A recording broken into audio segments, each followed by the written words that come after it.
आप सभी जानते हैं कि आने वाले वेडनेसडे को लीगल लैंडस्केप में एक बहुत बड़ा बदलाव होने जा रहा है और ये बदलाव किसी और से नहीं बल्कि सुप्रीम कोर्ट की चीफ जस्टिस ऑफ इंडिया की पोजीशन से जुड़ा हुआ है। 13 मई यानी कि ट्यूसडे को हमारे current chief justice of India Sanjiv Khanna retire हो रही हैं, जिसके बाद उनकी कमान और जुडिशरी की भाग दौड़ को जस्टिस BR गवई आगे बढ़ाएंगे, जिसके चलते 14 मई यानी कि वेडनेसडे को वो as Chief justice of India अपनी ओथ लेंगे। लेकिन जहां एक तरफ अभी ये ओथ सेरेमनी बाकी है in the presence of president of India Droupadi Murmu, वहीं justice BR Gavai already limelight को अपनी ओर खींच चुके हैं। हमने chief justice of India Sanjiv Khanna को हमेशा से मीडिया से दूर रहते हुए देखा है, यहाँ तक कि उन्होंने देश के किसी भी मुद्दे को लेकर अपने विचार पब्लिक के सामने एक्सप्रेस नहीं किए हैं। लेकिन क्या next chief justice of India भी सेम अप्रोच रखेंगे? क्या 14 मई से अपने टेन्योर को संभालने के बाद जस्टिस BR गवई अपनी एक अलग अप्रोच लेंगे या फिर previous chief justice of India के नक्शे कदमों पर चलेंगे? ये सवाल आने वाले समय में जुडिशरी की इमेज को काफी बदल सकता है। तो चलिए इन सवालों का जवाब जानने के लिए कुछ रीसेंट हाइलाइट्स देख लेते हैं, जिससे ये अंदाजा लगाया जा सके कि जस्टिस BR गवई कैसे चीफ जस्टिस ऑफ इंडिया बनेंगे। दर्शकों, बिल्कुल वैसे ही जैसे किसी फिल्म की पहली फ्रेम में ही आपका दिल थम जाता है, वैसा ही कुछ हुआ जब Chief justice of India designate Justice Bhushan Ramkrishna Gavai ने एक दमदार और दिल को छू लेने वाली बात कही। He said, "When the country is in danger, the Supreme Court cannot be aloof. We are part of the country." Pahalgam में हुए आतंकवादी हमले के बाद जब पूरा देश सदमे में था, तब सुप्रीम कोर्ट ने अपनी परंपरा तोड़कर पहली बार गांधी जी के शहादत दिवस के अलावा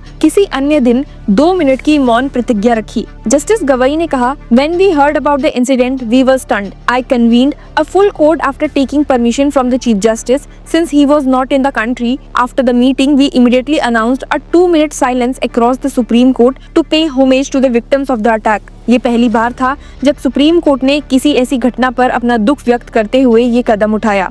जस्टिस गवई जो 14 मई को भारत के 52nd चीफ जस्टिस के रूप में शपथ लेंगे, कहते हैं कि जब देश तकलीफ में होता है तब न्यायपालिका चुप नहीं बैठ सकती। उन्होंने इस बात को और गहराते हुए कहा, "When the country is pained, we cannot be aloof."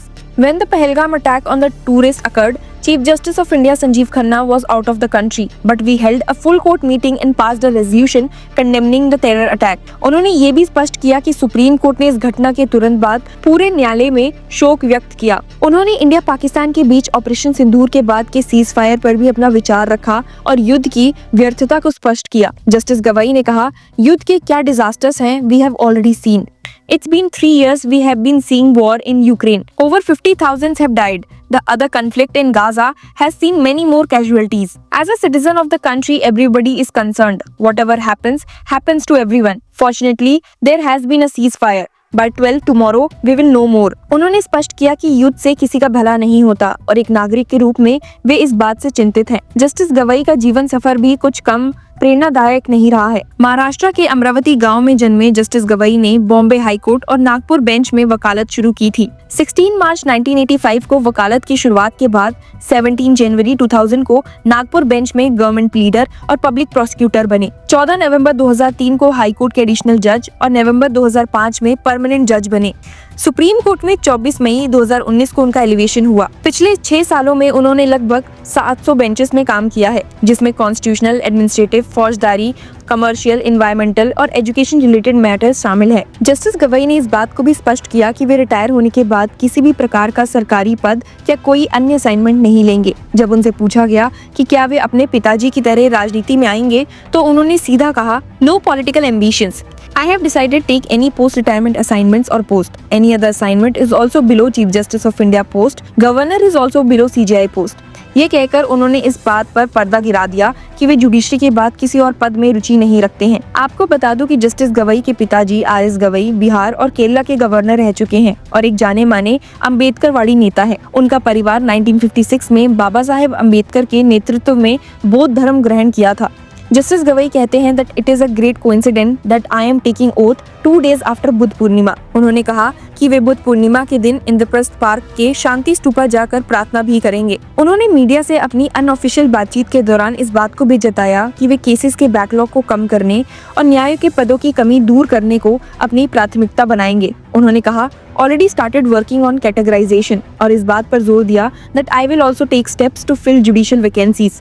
Vacancies add to pendency. There is a direct correlation. The collegium under me will take that on priority. जब उनसे वाइस प्रेसिडेंट जगदीप धनखड़ और बीजेपी नेता निशिकांत दुबे के सुप्रीम कोर्ट और CGI के खिलाफ टिप्पणियों पर सवाल किया गया तो उन्होंने बिल्कुल स्पष्ट रूप से कहा that what is supreme is already known. It is the constitution that is supreme. Nishikant Dubey के वक्त सुनवाई के दौरान दिए गए बयान जिसमें उन्होंने कहा था that Chief justice of India Sanjiv Khanna will be responsible for civil wars in India, इस बात पर उन्होंने सख्ती से कहा that no compromise if somebody hurts the dignity of the court and judges. Chief justice of India Sanjiv Khanna ने बाद में दुबे को बयान को हेट स्पीच ऑन जुडिशरी के रूप में कंडेम किया था, लेकिन कंटेम्प्ट प्रोसीडिंग शुरू नहीं की गई थी। सिर्फ यही नहीं, जस्टिस गवाई ने जस्टिस यशवंत वर्मा के दिल्ली में आवासीय निवास से कैश रिकवरी के मामले पर भी अपनी बात रखी। उन्होंने कहा कि सुप्रीम कोर्ट द्वारा गठित कमेटी ने उन्हें दोषी पाया है और इस मामले को प्रेसिडेंट द्रौपदी मुर्मू और प्रधानमंत्री नरेंद्र मोदी के पास आगे की कार्रवाई के लिए भेजा गया है। जब उनसे पूछा गया कि इस मामले में एफआईआर दर्ज की जा सकती है तो उन्होंने कुछ कहने से इनकार किया। शेड्यूल कास्ट की सब क्लासिफिकेशन के संदर्भ में भी उन्होंने महत्वपूर्ण फैसला दिया था। NALSA के एग्जीक्यूटिव चेयरमैन के रूप में वे मणिपुर के रिलीफ कैंप में 6 सीनियर सुप्रीम कोर्ट जजेस के साथ गए थे ताकि कानूनी और मानवीय सहायता पहुंचाई जा सके। उनका कहना था the constitution is the supreme. इस एक वाक्य से उन्होंने पार्लियामेंट और जुडिशरी के बीच के पावर सेपरेशन पर पर्दा गिराया और ये स्पष्ट किया कि सभी संस्थाएं संविधान की मर्यादाओं में रहकर काम करती है। अब जब जस्टिस भूषण रामकृष्ण गवई 14 मई को भारत के नए चीफ जस्टिस ऑफ इंडिया के रूप में शपथ लेने जा रहे हैं, तब उनका ये कहना है that when the country is in crisis, the Supreme Court cannot remain aloof. We are also a part of the nation. हमें ये याद दिलाता है कि न्यायपालिका केवल कानून की दीवारों के पीछे नहीं बैठती है, बल्कि देश के हर दर्द में उनकी भागीदारी है। उनकी ये बातें न सिर्फ प्रेरणा देती है, बल्कि न्यायपालिका और आम जनता के बीच भरोसे के नए सेतु को भी बनाती है। न्याय का ये दीपक तब और ज्यादा तेज चमकता है जब उसका प्रमुख न्यायाधीश अपने आचरण और विचारों से ये दर्शाता है कि वो केवल लॉ का रक्षक नहीं है, बल्कि देशभक्ति और मानवता की प्रतिनिधि भी है। आपको क्या लगता है chief justice of India designate BR Gavai का 6 महीने का टेन्योर कैसा रहेगा? Share your views in comments and keep following law Chakra. Hello law lovers and justice seekers, welcome to law Chakra. हम आपके लिए लेकर आए हैं कुछ बहुत ही exclusive. Introducing law Chakra prime membership, जो आपको देगा exclusive access like never before. यानी कि फुल इनसाइडर एक्सेस, वो भी बस घर बैठे। यही नहीं, प्राइम मेंबर को मिलेगा access to exclusive interview session with renowned जजेस, लीगल एक्सपर्ट्स एंड लॉयर्स। ऐसे इनसाइट्स जो आपको कहीं और नहीं मिले। इसी के साथ अगर आप कभी सोचे कि हम कैसे लेकर आते हैं आपके लिए ये लीगल अपडेट्स, तो इसके लिए भी प्राइम मेंबर्स के लिए है हमारे पास एक special sneak peek behind the scenes of law chakra. Brainstorming session से लेकर ब्लूपर्स तक सब कुछ। In short, more content, more update and more analysis. Political legal controversies हो या इन डेप्थ लीगल सेशंस, सब कुछ आपको मिलेगा एट वेरी मिनिमल प्राइस। बनिए लॉ चक्र की प्राइम मेंबर और अनलॉक कीजिए full potential of legal knowledge. अभी ज्वाइन कीजिए।